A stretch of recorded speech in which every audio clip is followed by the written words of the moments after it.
So, when I was growing up, I was diagnosed with an auditory processing disorder. And as my teachers, my mom, and my audiologist would say, I had some weird wiring in my head. And so, when I was young and initially receiving these diagnoses, I spent time in these little soundproof chambers. So therefore the audiologist could test my ears. And it was a funky experience.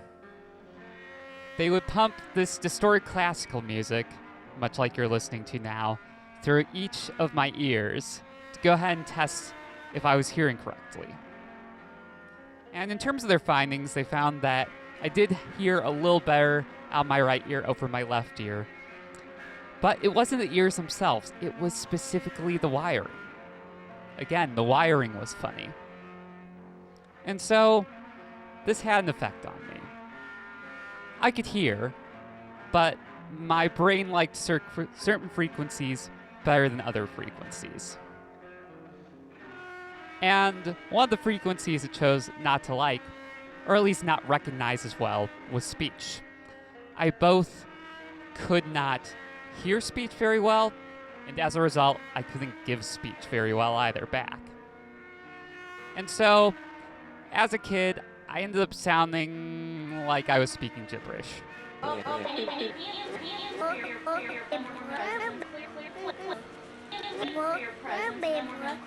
And so, even without the glitch function here on my Roland vocoder, you can barely understand me attempting to say, "Happy birthday, Will," to my older brother, Will. And I'm about 2 or 3 years old in this clip, and you cannot understand a word I'm saying. And so, this, again, made for an estrangement from typical speech and typical hearing for myself.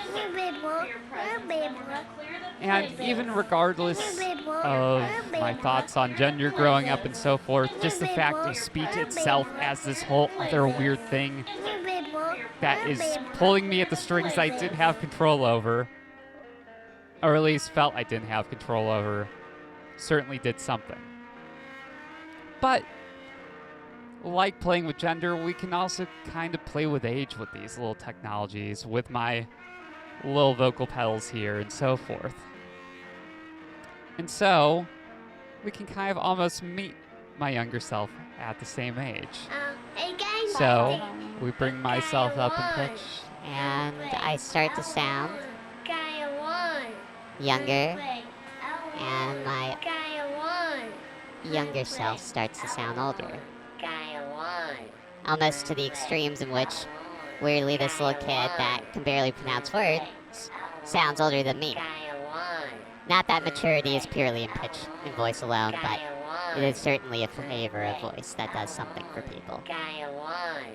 But if we just do some fine-tune adjustments, we can kind of meet and tune to the same age a bit.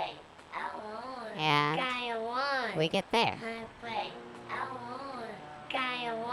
And so, this allows me to both play as my past self and play with my past self.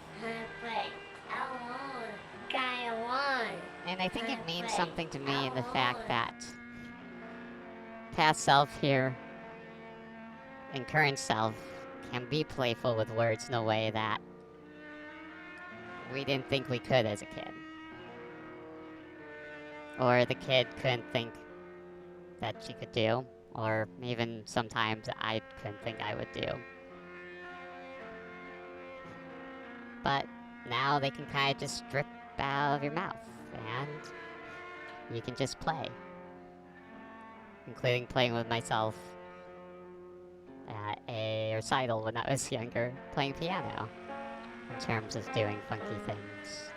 So we can play, play, play, play, play, play, play, play, play, Play.